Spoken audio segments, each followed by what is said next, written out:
மலை பிரதேசத்தில் மலை உச்சியில் ஓர் இனத்தாரும் அடிவாரத்தில் இன்னொரு இனத்தாரும் வாழ்ந்து வந்தார்கள். இரு இனத்தாருக்கும் எப்போதும் பகை. ஒருமுறை உயரத்தில் இருந்தவர்கள் அடிவாரத்தைச் சேர்ந்த ஓர் குழந்தையை கடத்திவிட்டார்கள். சமூகத்தில் இருந்த சில பெரியவர்கள் மலையில் இருந்த சமூகத்தினரிடம் சமாதானமாக போய் பேசினார். குழந்தையை மீட்டு வந்துவிட சாத்தியம் இருப்பதாக ஊரில் உள்ள இளைஞர்களிடம் அறிவுரை கூறினார்கள்.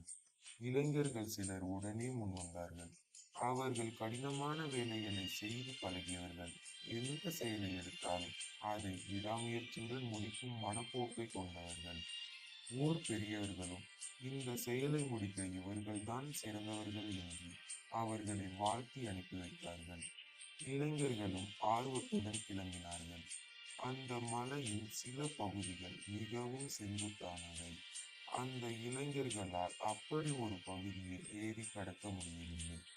விடாமுயற்சியுடன் அப்பகுதியை கடக்க பல மணி நேரமாக பல வழிகளில் முயன்று கொண்டிருந்தனர். களைத்து போனால் ஓய்வெடுத்துக் கொண்டு மீண்டும் முயற்சித்தனர்.